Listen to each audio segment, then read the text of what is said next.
Open a channel. It's in-depth trick.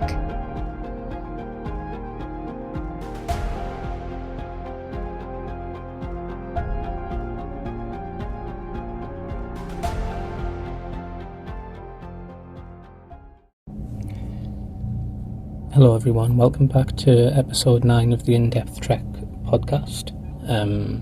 Today we're going to be discussing season 1 episode 8 of Star Trek Voyager, which is Ex Post Facto, I believe it's called. So before I write the notes, I've wrote this down. Before I write the notes, I want to express that I'm really not a fan of this one. So hopefully, as what the idea was as I watched it through again, as I was taking the notes for the 4th time, the opinion might have changed on it. Spoiler alert, it really didn't. So yeah, anyway, we'll start off with a flashback scene. Paris is being interrogated. He's visibly confused by this. The flashback shows Tom kissing a woman, but he's adamant that this is not what happened at all. Tom then stabs the man that catches them kissing, and then the man dies. So a pretty basic intro, pretty out of turn for Tom as well, so it's obviously raising suspicion straight away for everyone who's watching. So Tom's been convicted on the alien planet, and once every 14 hours Tom must experience the last moments of the victim's life through a sort of like hallucination thing that's going on. And yeah, that's pretty much all the information up until the intro. So the intro plays, and we're back on Voyager. Chairs creaking. We're back on Voyager, and Kes and the Doctor are talking in sickbay, and Kes has taken some kind of test that the Doctor's set up, and she says to the Doctor that the Doctor should pick a name for himself, but he says that he can't choose. Kes says that he should pick a name from someone that inspires him, but he can't see him taking the name of those people.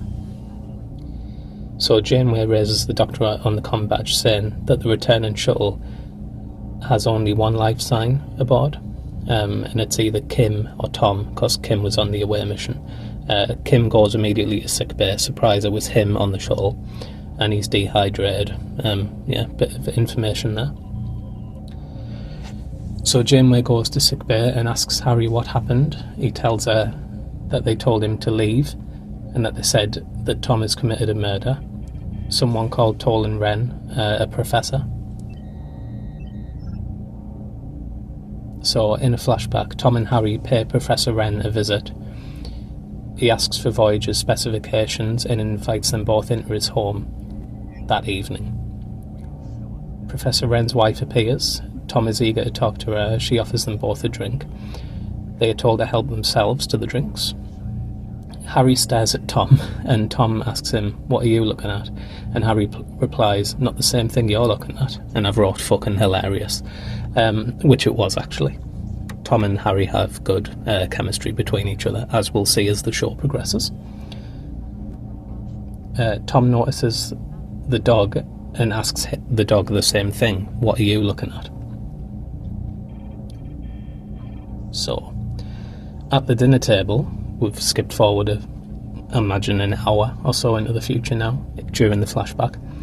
At the dinner table, Wren, his wife, Tom and Harry discuss their work. Tom says he hid behind a moon to avoid the patrols surrounding the planet. Wren's wife leaves the table, and the three go into the next room to begin their research. So back on Voyager, Harry continues explaining to Janeway. Tuvok puts his investigation head on, and Tuvok actually appears concerned in this scene, albeit slightly. And I imagine it's quite difficult to act this way as an actor, you know, with all the very like subtle things, a bit like Arnie does in the Terminator films. Like, it's very, you've got to act robotic. So Tuvok's Tim Russ has got to act Vulcan, which I imagine is a lot more difficult than it appears. So yeah, Voyager sets off for the home world, where Tom's being held to see what they can discover, and enter Neelix. I almost forgot he existed at this point, because we haven't seen him for quite a while, thank God. Janeway asks Neelix what she can expect. He says there's directed energy weapons and regenerative shields on the ships. He says that they're very covert and he can be helpful at times, Neelix, but Kes shouldn't have given him a lung. They hail an alien ship which asks what business they have in this area, and the alien on the ship states that they enter at their own risk as they're entering a war zone, and they really advise against assisting the enemies in any way, and that their ship's movements will be monitored.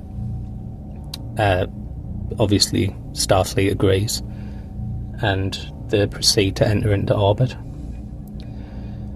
Tuvok and Janeway go to visit the minister on the planet. He says that Tom has been convicted and punished. The memories are put into a sort of AI so they can witness and stand as testimony, and the evidence appears to be quite damning. Quite an early mention of AI there. I seem to explicitly remember him saying it was an AI, so the memories are basically, from what I understood, placed into a machine, and the AI is totally impartial to what I remember and issues a judgment based on those memories, if I'm remembering that right. So they bring Tom to see Janeway and Tuvok. Tuvok asks if he murdered him. Tom immediately denies it, of course, although he does admit to having more than friendly relations with Mrs. Wren. Janeway asks Tom to walk them through it. A rare smoking moment appears as Tom takes them through the memories. Mrs. Wren smoking outside, the two get talking. Tom calls her a good woman, and then Tom subsequently enters another flashback cycle. This time Tom loses consciousness. Janeway offers to take Tom back to Voyager and tells them that they have no intention to leave orbit until they prove his innocence. Back on Voyager, we're in sickbay with the Doctor, Kes and Janeway once again. Tuvok's there as well, and still unconscious Tom at this point. The Doctor explains that in time Tom could experience crippling brain damage because of the effect the memories are having on him.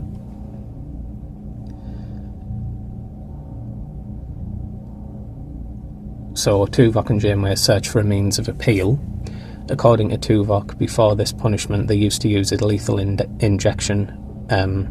So if they can prove on medical grounds that these implanted memories aren't suitable for Tom, they may use the lethal injection as the only alternative that the planet deems fit, if that makes sense.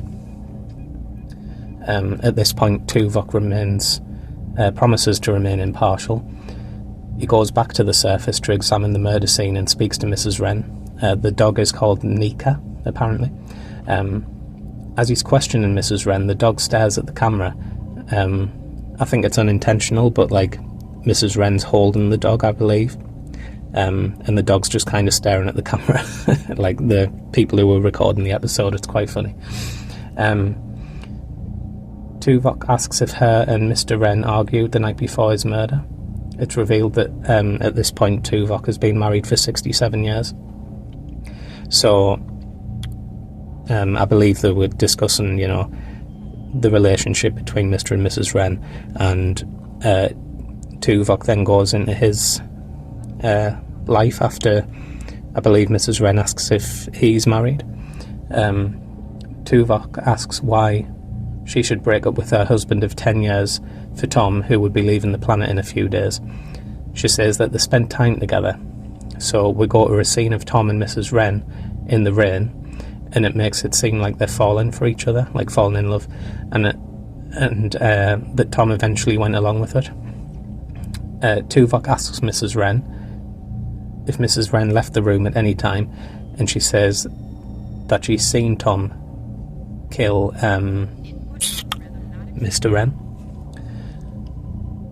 Tuvok is then told that Tom is awake, and thus forth.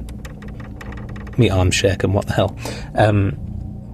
He then returns to the ship. I think it's because I'm like leaning forward on the computer desk and I was putting a lot of weight on my arm. Oh well. So yeah, Tuvok returns to the ship. So Tom's awake, and Tom tells Tuvok that everything that Mrs. Wren has said was true until they went into the atrium, at which point he can't remember anything after that. The last thing he remembers is sitting with Mrs. Wren drinking tea. He says that he fell asleep and woke up in a cell, and the doctor is carrying out a lie detector test of some kind and says that he's telling the truth. The ship is then attacked by a New Miri patrol, which is those that alien species which told them to be cautious because they're entering a war zone earlier on. And then Tuvok is called to the bridge. Janeway thinks it's unprovoked. Chakotay is at the helm and he pulls a trick from the marquee to throw off the New Miri, and he says something along the lines of, "Out here in the Delta Quadrant, every old trick is new again," which I suppose would be true actually, and that could have been a way to get a lot of like old Starfleet references in, but I don't think they ever done it. The manoeuvre works, surprise surprise. Janeway cancels the red alert and orders a high orbit of the planet. Tuvok says he believes Tom, but he can't offer any evidence. He offers to do a mind meld to witness the crime himself with Tom. The doctor believes there's a large risk in doing this, but Tuvok convinces him and he ends up proceeding with the mind meld. So, Tuvok witnesses the flashbacks. Tuvok needs to speak to Harry immediately. He's onto something and it may reveal why the ship's attacked. So Janeway talks to the minister again and says that Tom will leave by shuttle to be returned to their custody, and the aliens are considering actually removing the memories from Tom. On Voyager, another New Miri ship appears and diverts straight to attack the shuttle. Janeway instructs Tom and Harry on the shuttle to offer no resistance. They're subsequently boarded. They're both then beamed back to Voyager. The shuttle is filled with explosives and the New Miri release the shuttle due to the explosive danger and the proximity of their own vessel. So Tuvok invites everyone back to the surface for the conclusion of his investigation. He says that someone altered the engrams in Tom's brain. Mrs. Wren says that she saw Tom do it. Tuvok calls out Mrs. Wren as a liar. Tuvok tells Tom to stand next to Mrs. Wren. He says the man in the memory was the same height as Mrs. Wren, however Tom is taller. The killer also knew alien anatomy, something which Tom does not, because I believe the heart of Mr. Wren would have been below his ribs or something like that. It was something like that, and Tom wouldn't have known that. And he says that it was actually killed by a New Miri agent. The code shown in the memories, which there's kind of like a watermark over the memories, was secret data that was due to be passed on to the aliens at war, hence why the other aliens attacked the shuttle, because they were going to capture Tom to retrieve the information from his memories. It's revealed that the alien doctor accompanying the minister was in fact the killer all along. The dog comes in and it is revealed that Nika the dog also witnessed the murder. Tom exchanges a look of relief at Tuvok. He does the same and Janeway smiles. So they were right all along and Tom's proven innocent. Back on Voyager, Tom and Tuvok are in the mess hall. Tom says he owes Tuvok one. Tuvok says there's no debt to be paid, which obviously honourable Vulcan. Very cool. Very cool. Tom says that either way, he's made a friend today. And the episode ends at that point. I just want to say though, you may notice I didn't have much to say about this episode, and that's because I still don't like it. I really don't like this one at all. So in terms of changing it, I would just delete it from existence. If you're watching Voyager, personally I'd probably just skip this one, but other than a few good Tuvok moments in the final scene in the mess hall, there's nothing really noteworthy in my opinion. So if you like this episode, then more power to you, but I'll take no issue in it at all, really, in forgetting that this one never existed and remembering the amazing episodes like Course Oblivion. Wow.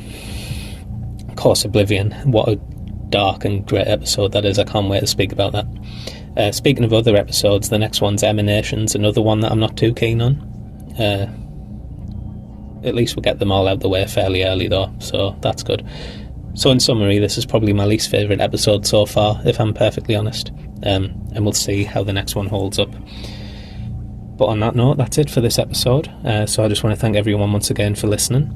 Obviously there's the link tree in the bio of the Spotify page, and if you're listening to this on YouTube, because obviously I upload the podcast on YouTube as well, the same day as the Spotify one releases. There'll be links in the description of that as well. So we're on X, I think that's it. We're on X, YouTube and Spotify, and all the links can be found on that link tree. So yeah, guys, thanks very much. I hope you enjoyed this episode. The next one's Emanations, and yeah, see you soon. Thanks so much for listening, guys. This has been In-Depth Trek.